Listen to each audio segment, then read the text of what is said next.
아버지 감사합니다. 이곳에 모일 수 없는 자들을 주님의 권능으로 흩어지게도 하시고 모이게도 하시며 주님이 홀로 일하심으로 동행해 주시니 감사합니다. 은혜로 모인 이곳에서 우리는 살아온 서로의 삶으로 교제하며 때로운 험난한 삶에 안타까워하며 그 삶을 잘 견딘 사연에 감동도 하고 때론 갑작스런 사고에 놀라서 어떤 말도 할 수 없는 상황에서 터져나오는 깊은 속마음은 모두가 건강하게 모든 일이 순탄하게 전개되길 간절히 소망하는 마음뿐입니다. 모든 만물이 주에게 나오고 주로 말미암고 주에게로 돌아감이라는 심판주의 말씀을 날마다 조롱하며 살아갈 뿐입니다. 십자가 앞에선 모든 것이 배설물이라는 선포에 아멘으로 하답하지만 모든 것의 정답을 알고 싶은 탐심과 모든 것을 잘하고 싶은 욕망이 기도조차도 적어서 할까 그냥 할까를 고민하며 신앙 차리기에 급급하여 도리어 주님의 말씀을 배설물 취급해 내다버리는 자이기에 지금도 친히 죽인다는 예수님께서 기도하심으로 기도할 수 없는 살인자의 제 깊이 속에서 죽인다는 주님의 사랑의 깊이를 맛보는 은혜의 시간을 허락해주시기에 예수님의 이름으로 기도드립니다. 아멘.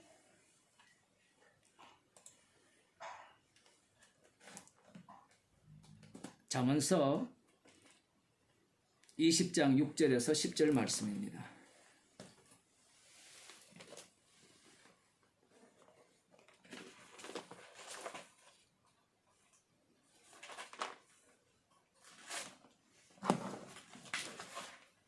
잠언서 20장 6절에서 10절 말씀 함께 읽도록 하겠습니다. 많은 사람은 각기 자기의 인자함을 자랑하나니 충성된 자를 누가 만날 수 있으랴. 완전히 행하는 자가 의인이라. 그 후손에게 복이 있느니라. 심판 자리에 앉은 왕은 그 눈으로 모든 악을 흩어지게 하느니라. 내가 내 마음을 정하게 하였다. 내 죄를 깨끗하게 하였다 할 자가 누구뇨? 한결같지 않은 저울추와 말은 다 여호와께서 미워하시느니라. 아멘. 기도하시겠습니다. 우리의 인생이 한결같지 못한 인생이며 그러하기에 날마다 죄인으로 드러날 수밖에 없는 인생으로 살게 하셔서 한결같은 십자가에 못 박히신 그 주님으로 인하여서 저희들을 사망에서 생명으로 옮기시고 주님의 피 공로만을 자랑하는 주의 백성으로 오늘도 만들어 주심을 감사드립니다. 주의 말씀을 통하여 주님의 인도함을 받는 시간이 되게 하여 주옵소서. 예수님 이름으로 기도드리옵나이다. 아멘.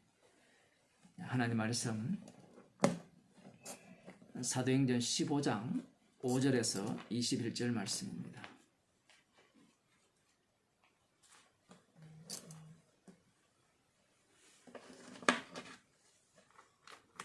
사도행전 15장 5절에서 21절 말씀 제가 읽어 드리도록 하겠습니다.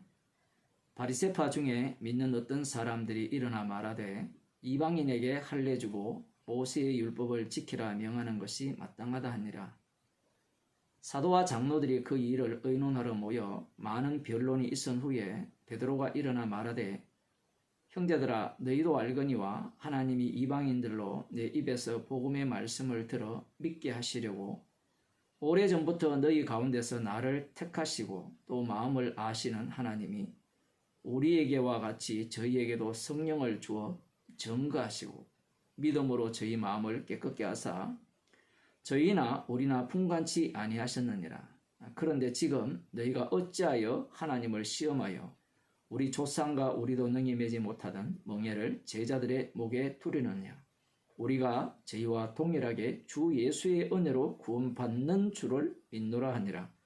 온 무리가 가만히 있어 바나바와 바울이 하나님이 자기들로 말미암아 이방인 중에서 행하신 표적과 기사 고하는 것을 듣더니 말을 마침에 야고보가 대답하여 가로되 형제들아 내 말을 들으라. 하나님이 처음으로 이방인 중에서 자기 이름을 위할 백성을 취하시려고 저희를 금고하신 것을 시몬이 고하였으니 선지자들의 말씀이 이와 합하도다. 기록된 바 이후에 내가 돌아와서 다윗의 무너진 장막을 다시 지으며 또 그 퇴락한 것을 다시 지어 일으키리니 이는 그 남은 사람들과 내 이름으로 일컬음을 받는 모든 이방인들로 주를 찾게 하려 함이라 하셨으니 즉 예로부터 이것을 알게 하시는 주의 말씀이라 함과 같으니라. 그러므로 내 의견에는 이방인 중에서 하나님께로 돌아오는 자들을 괴롭게 말고 다만 우상의 더러운 것과 음행과 목매어 죽인 것과 피를 멀리하라고 편지하는 것이 가하니 이는 예로부터 각 성에서 모세를 전하는 자가 있어 안식일마다 회당에서 그 글을 읽음이니라 하더라. 아멘.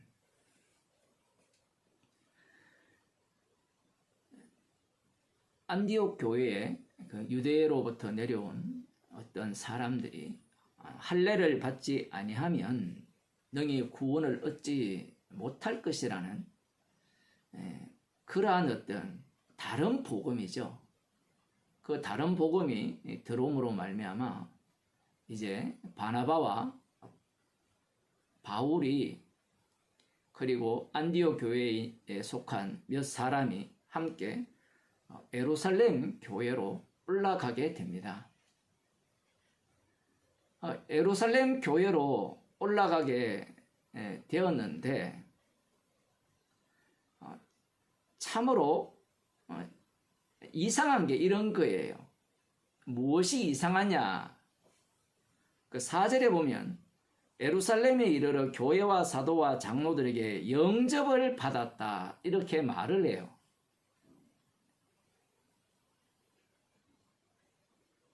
바나바는 자신들이 보낸 사람이 맞죠. 그리고 이 바울 같은 경우에도 이전에 이 예루살렘 교회와 연결되어 있는 사람임이 분명합니다. 그들이 전하는 복음이 어떠한가를 알고 있고요. 자, 영접을 했으면 그 다음에는 그 어떤 문제가 발생하지 않아야 되는데 이들이 영접을 받은 이후에 하나님이 자기들과 함께 계셔서 행하신 모든 일을 예루살렘 교회에 말을 합니다. 우리가 그 13장 이후부터 이렇게 지금 14장까지 이렇게 넘어왔잖아요. 하나님께서 이 바울과 바나바를 통하여서 어떤 일을 행하셨는지를 살펴보았습니다. 어떤 일을 행하셨느냐라고 할 때는 지금 바울과 바나바가 얘기하듯이 이 일은 하나님이라는 표현을 쓰는 이유가 있지요. 이 하나님이라고 하면 이미 유대인들이 믿는 하나님과 예수 그리스도의 아버지 하나님과 다릅니다. 분명히 다른데 이 하나님이라는 그 용어를 쓰는 이유는 이들이 지금 이 용어를 쓰므로 말미암아 뭔가 갈라내는 작업을 하는 거예요.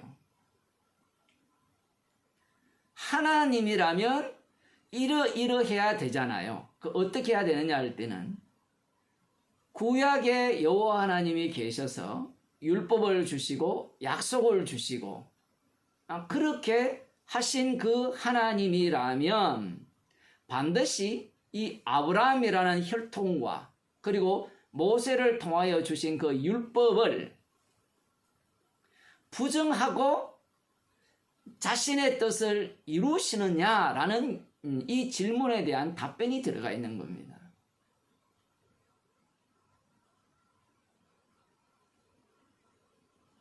예루살렘 교회는 지금 본문을 보게 되면 유대인들로 모여진 이 교인들이라 볼 수 있어요. 이들 속에 바리새파 중에 믿는 자들이 들어와 있잖아요. 그들이 들어와 있어도 지금 예루살렘 교회는 충돌되는 지점이 없습니다. 왜냐하면 다 할례를 받았거든요.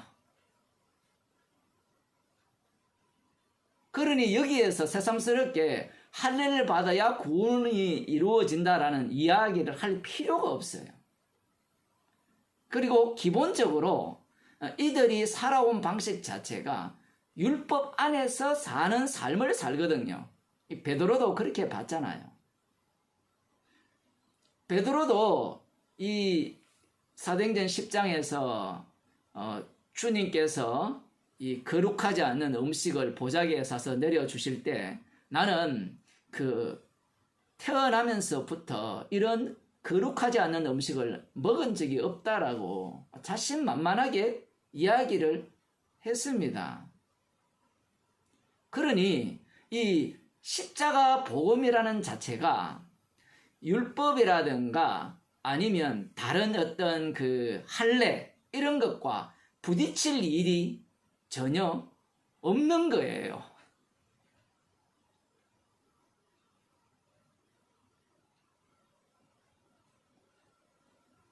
이 사도 베드로가 사도행전 10장 11장에 이방인 고넬료를 만났고 그 이방인에게도 성령을 주시는 사건을 경험했고 그리고 예루살렘 교회로 돌아와서 그에 대한 보고까지 다 되었거든요. 다 되었으면 우리들 생각에는 예루살렘 교회가 그러한 어떤 베드로의 경험을 바탕으로 하여서 들었다면 복음의 진리라는 것이 확실해졌고 그러하다면 십자가 중심으로 이 교회가 제대로 섰을 것이라는 그런 생각을 하게 됩니다. 조금 더 앞당겨 보면 오순절날 성령을 받았잖아요. 성령을 충만하게 받은 예루살렘 교회잖아요. 그러면 성령 충만 받은 예루살렘 교회가 이 복음의 진리가 명확해서 이방인들이 이 구원으로 들어오는 이 일에 대해서 자연스럽게 문이 열려져야 되고 어떤 거부감도 없어야 된다라는 것이 우리들의 생각이죠. 제가 이 얘기를 왜 하는가 하면요.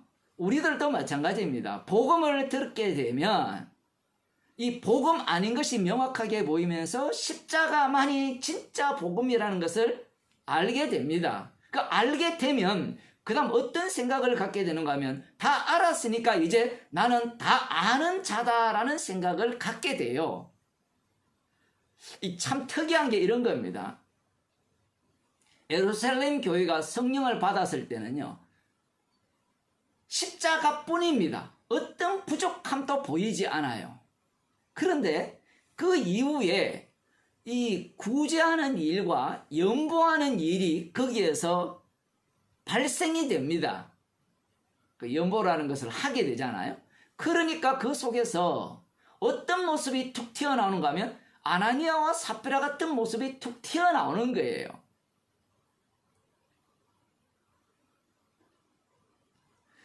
베드로가 고넬료 이방인들이 예수를 믿은 성령을 받은 그 사건을 처음에는 안 받아들였습니다. 이 예루살렘 교회가. 그러다가 베드로의 이야기를 듣고 받아들이죠. 성령을 받았고 복음을 전한다면 십자가 복음을 전한다면 안 받아들이고 받아들이는 이런 과정이 필요하냐라고 하면 우리들의 인간의 인식 구조는 이렇게 되어 있죠. 다 알기 때문에 모든 것을 다 받을 수 있다라는 겁니다. 표현을 하면. 그런데 그렇지 않아요. 그 사건이 있었잖아요. 그러면 그 사건이 있었고 심지어 바나바도 이 예루살렘 교회가 파송한 사람이거든요. 보낸 사람입니다. 그러면 바나바와 자기들이 갖고 있는 복음이 다르지 않잖아요. 다르지 않음에도 불구하고 하나님께서 하신 일을 이 예루살렘 교회에 와서 고하니까 바리새파 중 그 어떤 사람들이 말하되 이방인에게 할례주고 모세의 율법을 지키라 명하는 것이 마땅하다라고 이야기를 해요. 그런데 그 다음에 재밌는 게 이거예요. 사도와 장로들이 이 일을 의논하러 모여 많은 변론이 있었다라고 하죠. 많은 변론. 뭐 좋게 말하면 그 토론인데, 이게 토론이 된다는 것은 무엇이 옳다 그르다라는 것이 있을 때 토론이 될 거 아니에요. 아, 할례를 행해야 된다. 아니다. 복음이란 그렇지 않다라는 갑자기 이전까지는 서로가 하나가 된 거였어요. 하나의 모습을 보였는데 이 재밌는 게 예루살렘 유대로부터 내려온 자가 안디옥으로 들어가서 안디옥 교회로 가니까 안디옥 교회가 흔들어지면서 그 흔들림 때문에 다시 그 속에서 바나바와 바울 같은 사람들이 예루살렘 교회로 들어오니까 예루살렘 교회가 또 흔들리는 거예요.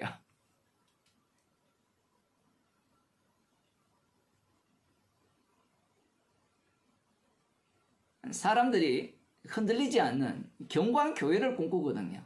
경고한 교회를 꿈꾸면요, 그 교회를 만드는 방법은 간단합니다. 독재자가 생기고 그 독재자로 인하여서 그 조직을 만들면 돼요. 근데 주님의 피로 세우신 교회는 조직 자체가 만들어지지가 않아요. 지금 사도행전을 보면 교회가 든든히 서간다라는 표현 자체가 우리가 생각하는 것과는 전혀 달라요. 오히려요, 처음 복음을 들었을 때가 완벽합니다. 교회의 모습이. 어떤 문제도 보이지 않죠. 저만 그렇게 보입니까? 사도 바울이 이방인 지역으로 다닐 때 복음을 전할 때 들어온 자들이 어떤 문제도 나오지 않아요. 이렇게 신기하지 않아요? 그런데 들어왔는데 그 다음부터 그들 속에서 어떤 사건이나 일들이 발생하게 되면 그들 속에서 죄들이 튀어나오고 그들 속에서 싸움도 일어나고 논쟁도 일어난다는 사실입니다. 이게 왜 그런가 하면 주님의 피로 세우신 교회는 그 피만을 증거하기 위한 교회이기 때문에 그래요.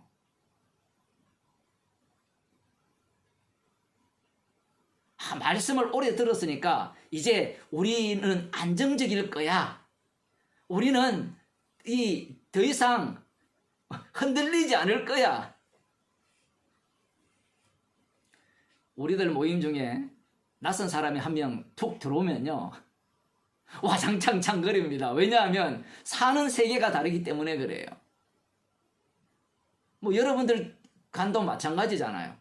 동일한 복음을 들었을 때는 이거 하나인데 대화를 해보면 대화의 뭐랄까요, 일치점을 찾을 길이 없는 경우가 많아요.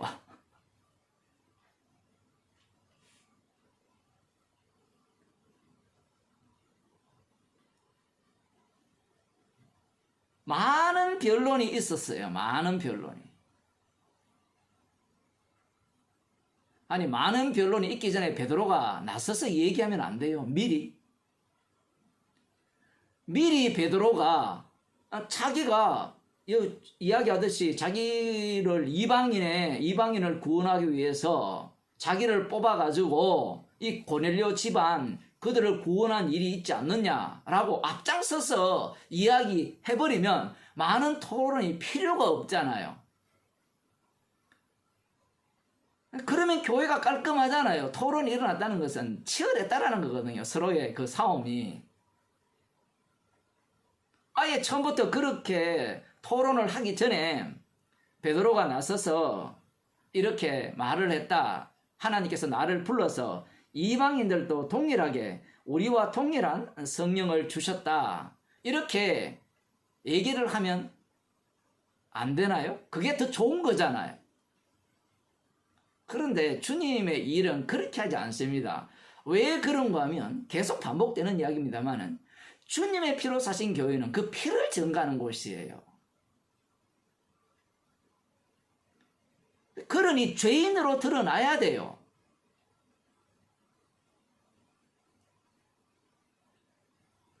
베드로가 이러한 신앙을 갖고 있으면 처음부터 그러면 예루살렘 교회에 이렇게 가르치지. 물론 나중에 좀 돌아갔다가 다시 돌아오잖아요. 돌아와서 그렇게 했다면 이방인들에 대한 그 정리가 깔끔하게 되어야 되지 않느냐라고 하지만 이방인의 문제에 대해서 들어올 때 와장창, 또 지나면 상관이 없으니까 자기들끼리 그냥 신앙생활을 하는 거예요. 자기들끼리도 문제가 생기지만, 그런데 다시 또 이런 문제가 들어오기 시작하면 또 와장창.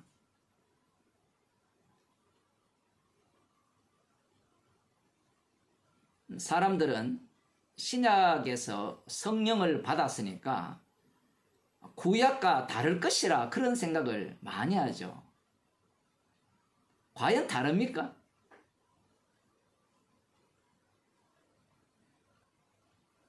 구약은 그림자고요.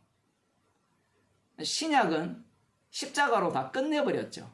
그 끝난 상황에 대해서 주님이 끝내셨습니다. 주님이 그 끝내신 그 일을 자기 백성 가운데 펼쳐내십니다. 표현을 하자면 완료하신 일을 펼쳐내는 방식이 뭔가 하면 십자가로 끝냈다라는 것을, 그 피로 끝냈다라는 것을 교회 속에서 계속해서 흘러나게 정거하게 하시는 겁니다. 그렇게 보면 구약을 그대로 들어가 버리면 십자가의 완료성을 증거하는 이스라엘 백성이 돼요.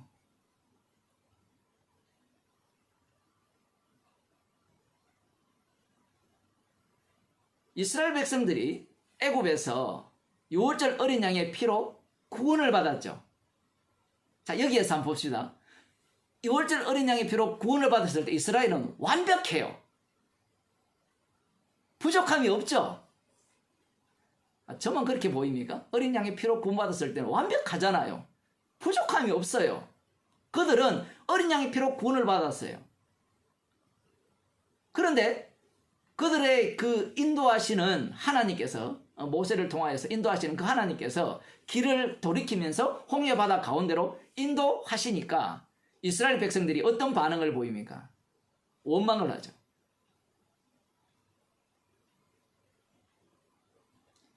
이스라엘 백성들은 그 광야길 자체가 유월절 어린 양의 피에 완벽성을 증가하기 위한 길이었거든요. 그런데 그들은 그렇게 생각하지 않는 거예요. 그게 구약의 인물들이고, 우리들이 보게 되면 어떻습니까? 완벽하죠. 사도행전을 보면 똑같아요.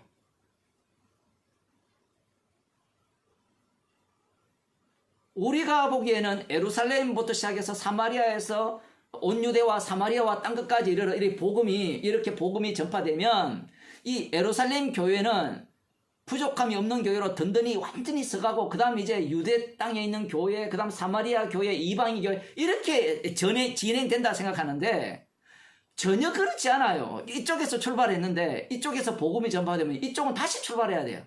다시 십자가 사건 속으로 휘말려서 다시 처음부터 다시 시작하는 거예요. 지금 여기에서 보면 분명히 바리새파 중에 어떤 사람들이 일어나 말을 했거든요.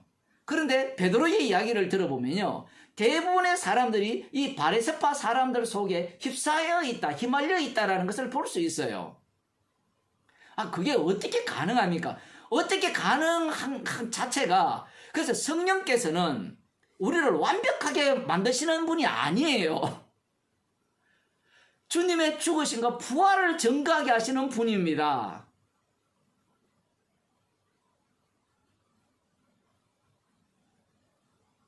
교회가 성령을 오해하잖아요.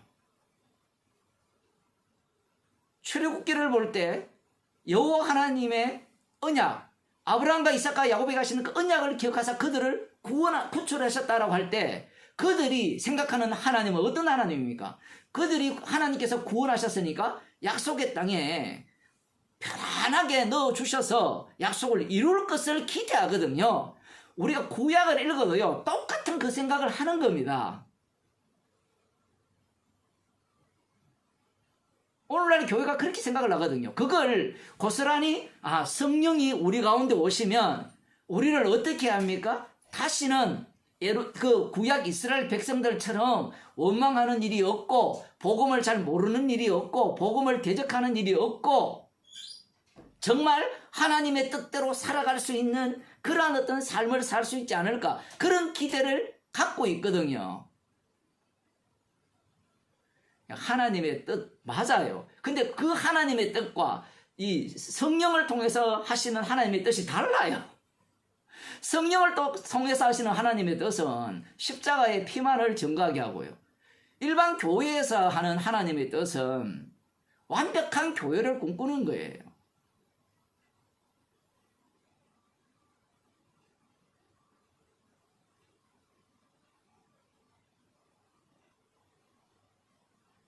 베드로가 뭐라고 이야기합니까? 10절에 보면 그런데 지금 너희가 어찌하여 하나님을 시험하여 우리 조상과 우리도 능히 매지 못하던 멍에를 제자들의 목에 풀으느냐. 너희라고 표현하죠. 너희. 이 너희 속에는 베드로도 들어가 있습니다. 인간이라는 자체가요, 육에 속했기 때문에 이 탄성이 강력합니다. 강력하기 때문에 늘 제자리예요. 늘 제자리. 그래서 성령께서 이걸 자리를 옮기는 겁니다. 하나님을 시험하는 거예요. 여기에 보면 하나님을 시험하고 하나님을 테스트하는 겁니다. 하나님을 시험한 자가 누굽니까? 구약에 이스라엘 백성들이죠. 그런데 지금 누가 하나님을 시험하고 있어요? 예루살렘 교회. 오순절날 성령을 받았던 그 교회가 하나님을 시험하고 있다는 사실입니다. 그러면 우리들은 이런 본문을 보면서 여러분, 우리는 예루살렘 교회처럼 하나님을 시험하는 일이 없도록 성경을 부지런히 배워서 그렇게 합시다 라고 마음을 먹지만 그 생각 자체가 이미 자기가 상상하는 신앙생활을 꿈꾸고 있기 때문에 그래요.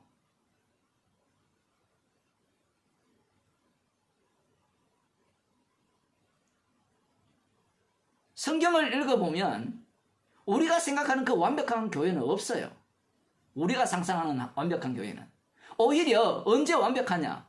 뭐 이곤이온에서 믿는 자들 완벽하잖아요. 부족함이 없어요. 출애굽 사건 똑같은 겁니다. 십자가의 피로 이 구원을 해 주셨을 때 그때 그 순간 표현을 하자면 그때는 부족함이 없어요.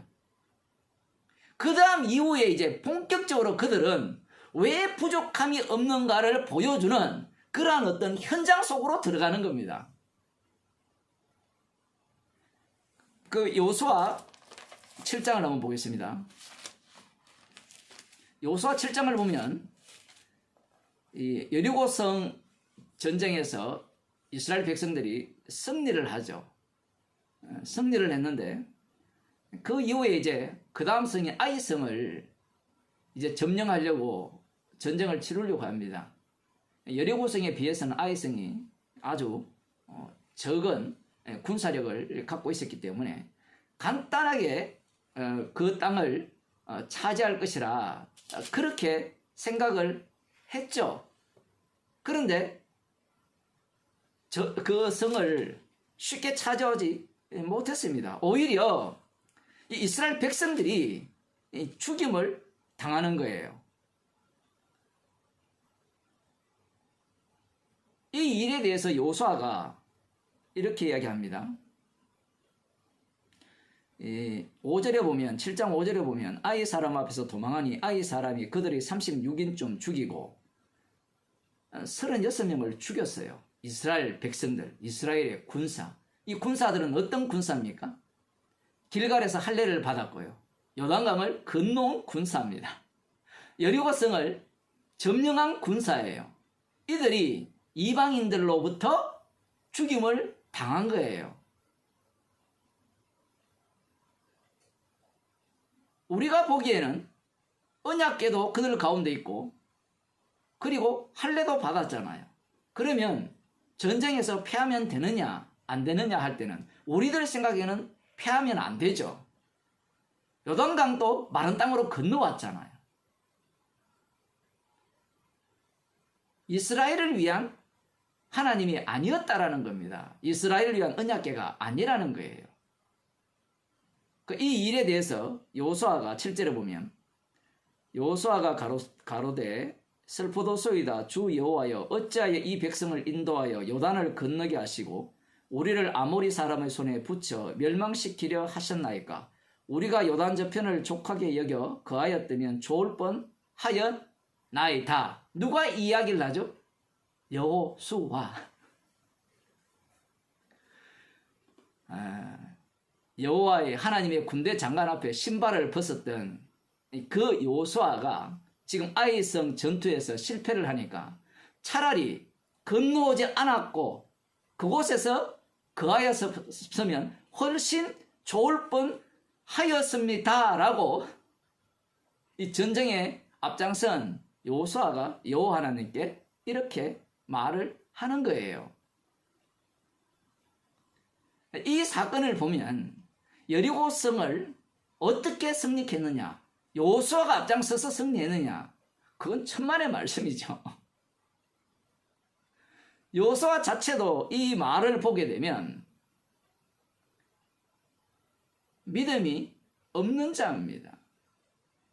그래서 여호와의 군대 장관께서 앞장서서 전쟁을 펼치신 전쟁이에요. 그 전쟁의 들러리가 여호수아하고 이스라엘 백성들이라 보시면 됩니다. 자, 그러면서 8절에 주여 이스라엘이 그 대적 앞에서 돌아섰으니 내가 무슨 말을 하오리까? 이 당연하지 않는 거죠, 지금. 가나안 사람과 이 땅 모든 거민이 이를 듣고 우리를 둘러싸고 우리 이름을 세상에서 끊으리니 주의 크신 이름을 위하여 어떻게 하시려나이까? 말은 정말 잘하죠. 지금 이 36명을 아이성 사람들에 의해서 진멸시킨 그 분이 누군가면 주의 이름이에요. 주의 이름을 위해서 이스라엘의 군사들을 죽이신 그죠. 여호수아는 알고 있는데 그 알고 있는 내용을 내뱉으면서 잘 몰라요. 주의 이름이 어떻게 하시는지. 주의 이름은 언약대로 하시는 분이기 때문에 그 언약에 합하지 아니하면 누구든지 죽이게 돼 있어요. 10절에 보면 여호와께서 여호수아에게 이르시되 일어나라 어찌하여 이렇게 엎드렸느냐 이스라엘이 범죄하여 내가 그들에게 명한 나의 언약을 어겼나니 곧 그들이 바친 물건을 취하고 도적하고 사기하여 자기 기구 가운데 두었느니라. 여기에 보면 이스라엘이 범죄했다 하죠. 개인이 범죄가 아니에요. 이스라엘은 전체가 하나님의 아들입니다. 하나님의 군사고 개별적으로 구원받는 게 없습니다. 그래서 한 사람이 범죄하면 전체가 범죄한 거예요. 이 원리가 왜 중요한가 하면 나중에 이 하나님께 바쳐진 물건이죠. 이 여리고 성을 진멸하라 했거든요. 태울 것은 다 태우라 했어요. 그것은 하나님께 바쳐졌기 때문에 그래요. 만일에 그것 가운데 바쳐진 물건 중에 하나로 제하면 너희들도 바쳐진 자가 된다는 겁니다. 달리 말하면 너희들도 하나님의 심판을 받아야 마땅한 자로서 심판받을 것이라는 것을 이미 앞서서 말씀을 다 했어요.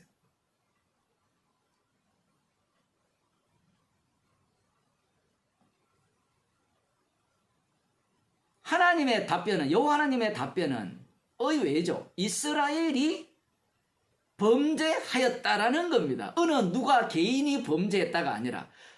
그래서 이 말씀을 하시는 이유는 한 사람의 범죄가 전체의 범죄라는 겁니다. 이 말인 즉슨 아간이 이 전리품을 취했잖아요.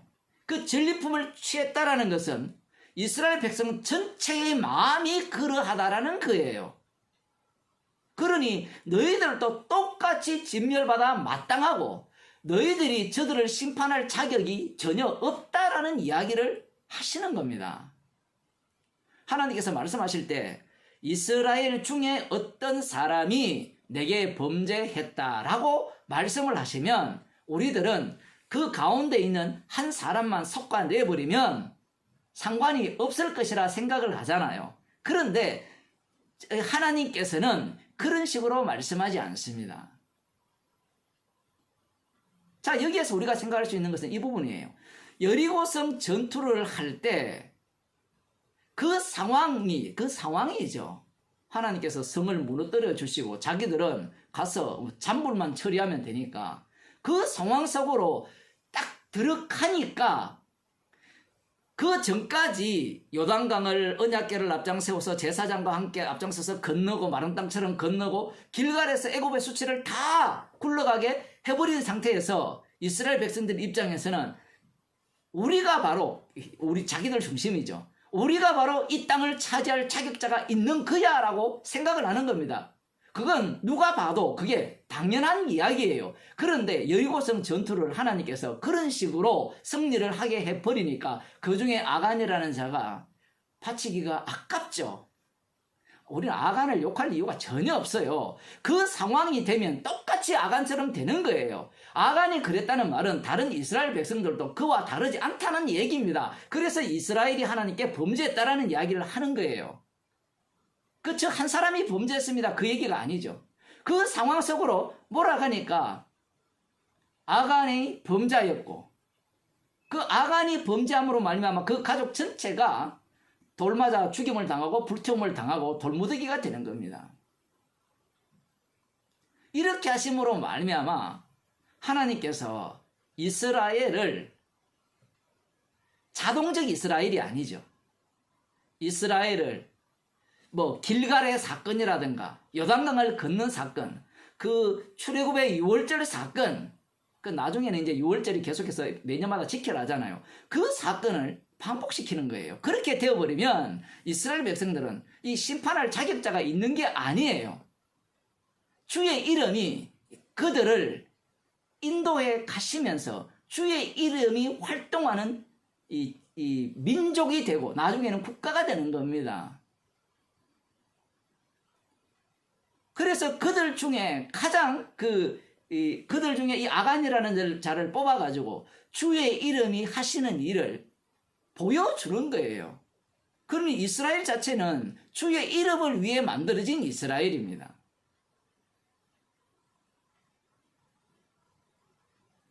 약속의 땅에까지 들어왔지만 이들의 그 수준이라고 할까요? 이들의 수준은 한 번도 바뀐 적이 없습니다.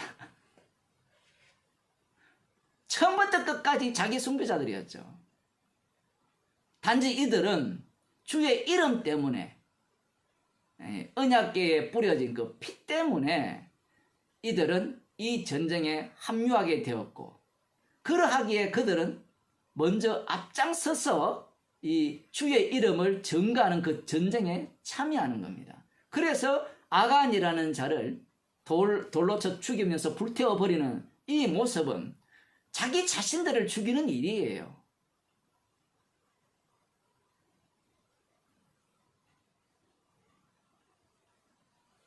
처음 여리고성을 무너뜨렸을 때는 이러한 사건이 일어날 것을 예상을 못했습니다. 그러나 이런 환경 속으로 주께서 몰아가시니까 아간 같은 자가 등장하면서 이스라엘 백성들 자체를 다시 원래 자리, 완전 리셋이죠.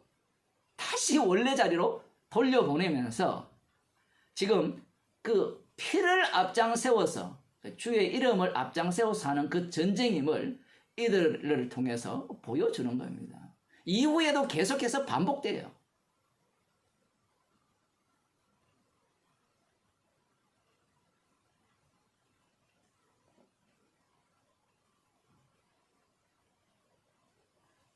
누가 봐도 여리고성 전쟁을 할 때는 완벽했잖아요. 완벽했는데 그 전쟁에 참여하게 되니까 그 완벽함이 무너지죠. 그래서 이 전체를 보게 되면 주의 이름을 위한 이스라엘, 유월절 어린 양의 피를 증거하기 위한 이스라엘. 사실은 이 아간의 죽음조차도 어떤 죽음으로 바뀌어버리는가 하면 이들의 죽음으로 나머지 이스라엘 백성들이 살아나는 그러한 역할까지도 지금 여기에 담아내버립니다. 상황 속으로 넣어버리면 주님이 지금 또 살아계셔서 친히 십자가의 능력으로 일하심을 드러내는 현장이 되는 거예요. 안디옥 교회로부터 바울과 바나바가 오기 전까지는 예루살렘 교회가 문제 없는 것 같잖아요. 그런데 그들이 옴으로 말미암아 그 속에 함께 있던 바리새파 중에 믿는 자들의 그 숨겨졌던 본심이 확 드러납니다. 자기들도 잘 몰랐던 겁니다. 오기 전에는 그냥 십자가 피로 구원 받았어요. 다른 것은 생각할 그게 없어요. 고려가 없잖아요. 왜냐하면 이미 할례를 다 받았고 율법을 지키고 있으니까. 그들이 예수 믿었기 때문에 율법을 안 지킨 게 아니에요. 인간이라는 것이 그렇지 않습니다. 여러분들이 복음을 한 이후에 생활이 뭐가 바뀌었어요? 그냥 그렇게 살 뿐이에요. 그런데 이 외부에서 이들 속에 뭔가 개입이 되니까 자신들 속에 담겨있던 이 십자가에 대한 대적하는 그 마음이 튀어나오는 거예요. 그래서 이 할례도 행해야 되고 율법을 지키라 명하는 것이 마땅하다, 이런 이야기가 나와버리는 겁니다.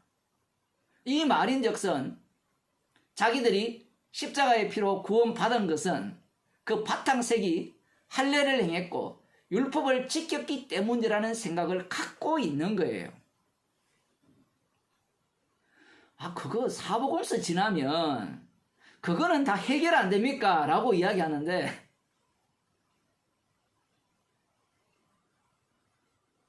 사람이 자기가 뭔가 행위를 하면요, 그 행위가 주의 일에 보탬이 된다고 생각해요. 어떤 행위가 되었든지.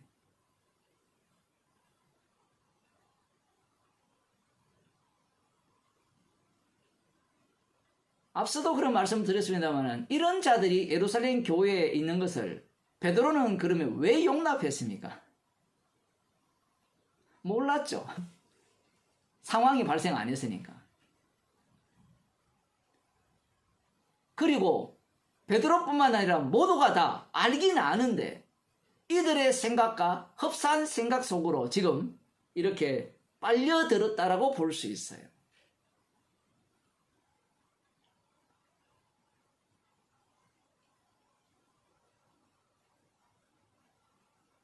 주님께서 이러한 사태를 만드시는 이유는, 우리는 그렇잖아요. 예루살렘 교회는 완벽하고 이방교 안디옥 교회는 뭔가 좀 뒤떨어질 거라 생각했는데 지금 이 사태가 발생하니까 똑같죠. 수준이 똑같아요. 근데 이것이 왜 무너져야 되는가 하면 우리들 속에도 이런 생각을 갖고 있는 거예요. 십자가 사건은요, 늘 현재예요. 과거가 아니에요. 과거가 되어버리면 시간이 지나면 더 완벽한 교회, 괜찮은 교회, 그러면 나중에 만드는 교회는 수준 낮은 교회, 이렇게 돼요.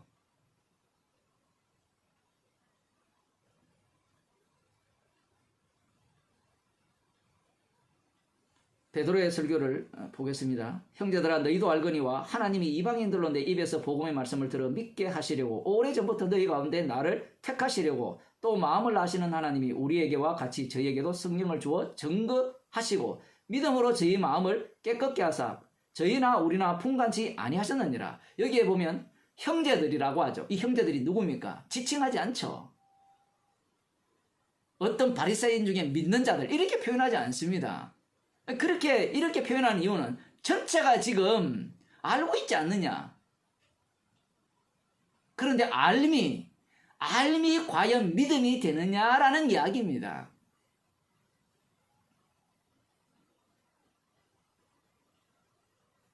지금 이걸 모르는 게 아니죠. 분명히 얘기를 하잖아요. 우리에게와 같이 저희에게도 성령을 주어 증거하시고 믿음으로 저희 마음을 깨끗이 하사 저희나 우리나 분간치 아니하셨느니라. 잘 알고 있지 않느냐라는 거예요. 알고 있으면 뭐예요? 알고 있으면 뭐예요? 시간이 지나니까 어떻게 바뀝니까? 그 알을 덮치는 게 자기의 행위를 통해서 덮쳐버리면 그 행위 자체가 무엇과 연관이 되어 있다라고 연관 짓습니까? 구원과 연관이 있다라고 생각해요.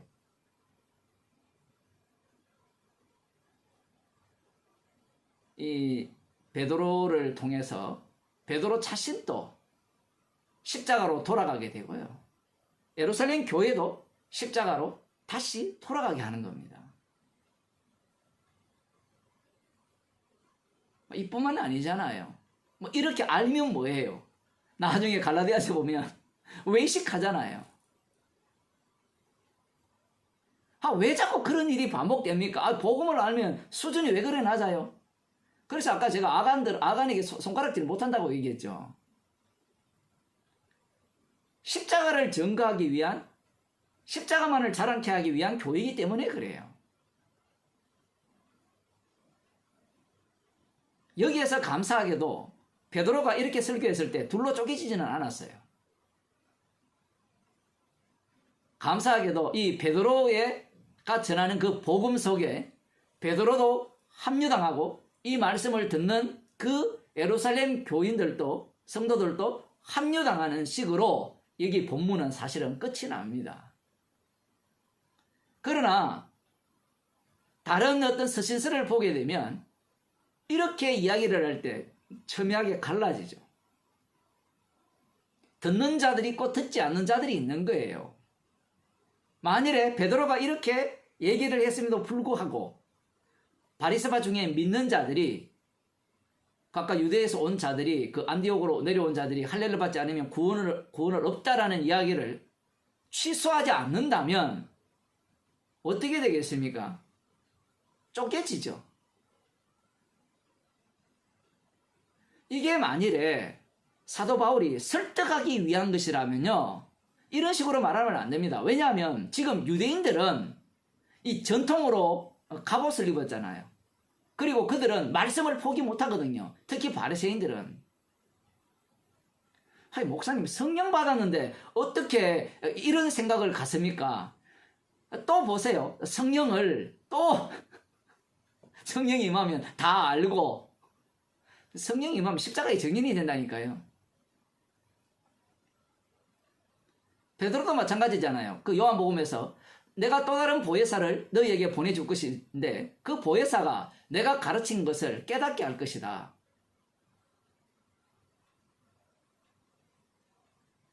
내가 가르친 것에 대해서 너희들을 가르칠 것이다 라는 이런 말씀이 있잖아요. 그러면 베드로가 성령을 받았잖아요. 성령을 받았으면 이미 다 배움을 받았을 거 아니에요. 우리는 그런 식으로 해석을 하거든요.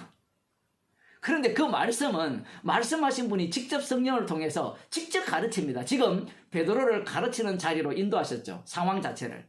베드로를 가르치고 또 가르치면서 자기 백성들에게 가르치는 겁니다. 가르칠 때 이것이 가르침이 아니라 성령의 가르침이어야 되죠. 성령의 가르침이 되니까 할례 받지 않고 그 율법을 지키지 않으면 구원이 없다는 자들이 이 성령 속으로 합류당하는 거예요. 십자가 속으로. 이게 그냥 설득과 납득 같으면, 이해시키는 방식이라면 이건 납득이 안 되는 이야기거든요.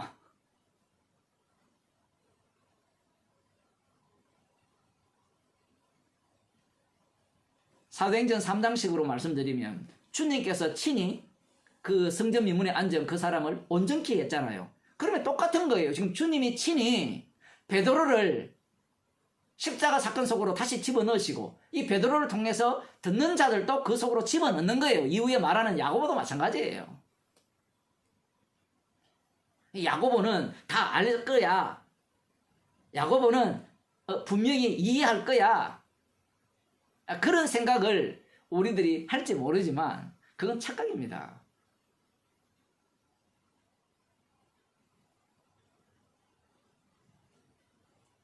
주님이 주도권을 갖고 계시지 사람이 주도권을 갖고 있지 않아요.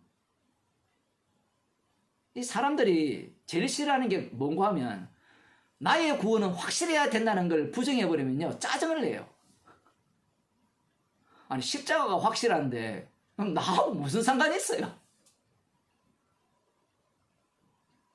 내가 그걸 믿는다고 붙든다고 확실하고 아무리 그걸 이야기해도 나중에 치매 걸릴 때 아니 치매가 필요 없고 주무실 때 그거 뭐 확신합니까? 주무실 때? 주무실 때 뭘 붙들고 있어요? 주무실 때?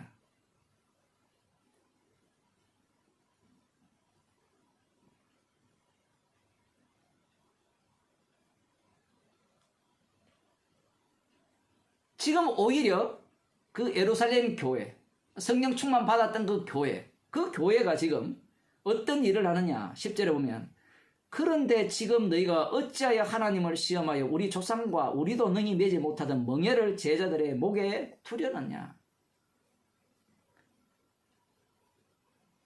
조상도 매지 못하고 우리도 매지 못한다는 거예요. 율법은 죄를 깨닫게 하죠. 그럼 목사님 성령을 받았으면 그거 알려줘야 되지 않습니까? 자꾸 우리들은 성령의 일을 자기 생각으로 이해를 해요.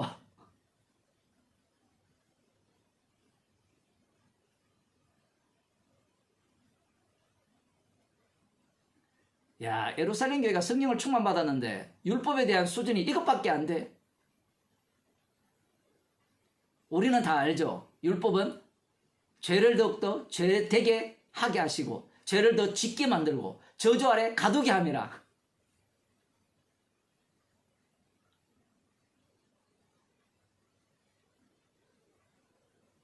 그거 백날 알아도요.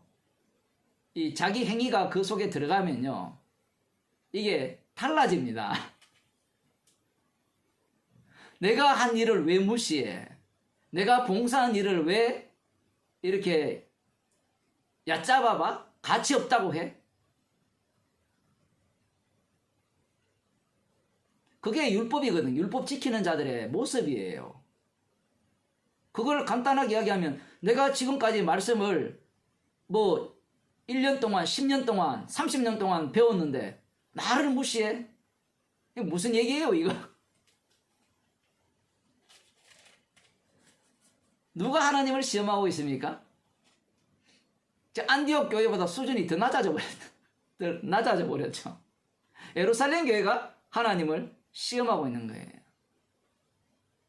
예루살렘 교회가 십자가의 원수라는 겁니다. 주님께서 이 교회 모임에 새로운 사람들을 집어넣는 이유가, 새로운 사건들을 일으키시는 이유가 딱 한 가지예요. 주님의 피로 사신 교회이기 때문에. 그 피만 남으면 돼요. 그래 목사님 외부에서 들어왔는데 이걸 다 안 받아들였다 칩시다. 그럼 어떻게 됩니까? 그것도 십자가의 능력이잖아요. 처음부터 교인 하나도 없었던 거예요. 성도가 하나도 없었던 겁니다. 그런데 그걸 언제 아느냐 하면 복음이라는 그 요소가 그들 속에 개입이 될 때, 복음이 개입됐잖아요. 하나님께서 바울과 바나바를 통해서 하신 일, 그것은 오직 주의 일이었잖아요. 그들이 어떤 일도 안 했는데 유대인들이 복음을 안 들으니까 이방인이 구원 얻는 일이 발생했잖아요. 이것보다 희한한 일이 없어요. 아니 이방인들이 믿겠습니다. 나 구원 얻고 싶습니다. 이렇게 해서 구원받은 게 아니고 유대인들이 차버리니까 그 로마서에 나오잖아요. 참감람나무가 거부하니까 그걸 딱 잘라내고 돌감나무 접붙여서 구원시켜버리는 거예요. 이 요수아를 보면 재밌는 게 그 기생 라합이 구원 얻는 방식을 한번 보세요. 독특합니다. 너무나 독특한 방식으로 구원을 해버리잖아요.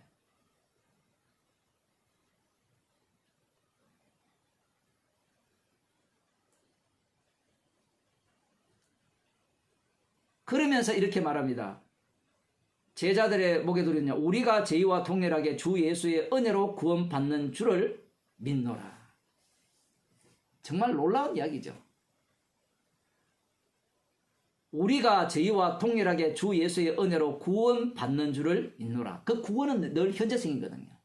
동일하게 십자가의 피능력으로 구원받는 줄을 믿는다라는 겁니다.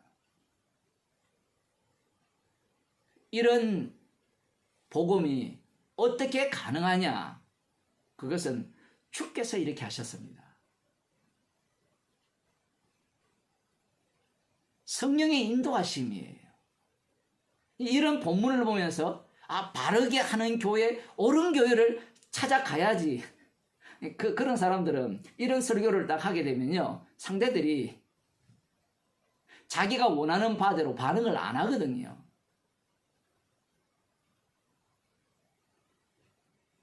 베드로 자신도 하나님을 시험하는 자였고 오히려 십자가를 대적하는 자였죠. 그러면서 이제 그 복음 속으로 함께 빨려 들어가는 겁니다. 이 안디옥으로부터 온 바울과 바나바로 인하여서. 이것이 바로 주님께서 주님의 피로 세우신 교회의 참 모습이에요. 그래서 우리들 가운데 나에게도 마찬가지고요. 별별 요소들이 다 개입이 돼야 돼요. 들어와야 돼요. 왜 이런 일이 일어날까? 왜 저렇게 할까? 그리고 나중에요, 재밌는 게 이렇게 어느 정도 분위기가 되면 전혀 다른 사람이 쑥 들어오거든요. 이미 분위기가 됐다는 것은 이미 법이 갖춰졌다는 거거든요. 그러면 전혀 다른 모습이 들어오면 어떤 태도를 취합니까? 이 베드로가 고백하듯이 똑같이 십자가의 피로 구원받았다, 이 얘기를 해야 되는데 왜 저럴까? 왜 저런 모습일까? 어느 순간 십자가의 피는 날아가 버리고 자신들의 행위로 자기 자신들을 이렇게 철옹성을 산 그런 모습을 드러낸다라는 겁니다. 이 예루살렘 교회가 십자가 안 전했겠어요? 베드로가? 전했죠. 전한다고 어떻게 돼요? 십자가 사건 속으로 날마다 들어갈 수 있습니까? 그게 지 마음대로 돼요. 아니, 들어갔다면 이런 문제가 없을 거 아니에요. 간단하게 해결될 거 아니에요. 많은 토론이 왜 필요합니까? 착각하지 마세요. 주님이 자신의 피로 세우신 경우에는 주님이 친히 지금 계속해서 만들어내시면서 그 피만을 증거하는 그 주님의 정인으로 교회를 세워가시는 겁니다. 기도하시겠습니다. 하나님 아버지, 주께서 외부적 요소와 새로운 환경 속으로 저희들을 몰아넣으셔서 지금도 십자가 사건으로 저희들을 인도하시고 십자가의 피 능력으로 저희들을 구원하시고 이끌어 주셔서 그 피만을 자랑토록 주께서 그러한 환경 속으로, 그러한 사태 속으로 몰아가심을 감사하는 주의 백성이 되게 하여 주옵소서.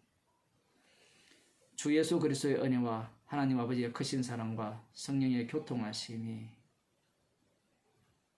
주님께서 만드신 사건 속으로 내몰리면서 완전히 무너져 내리면서 십자가 외에는 자랑할 것이 없는 자로 서기를 소원하는 주의 백성에게 축원하옵나이다. 아멘.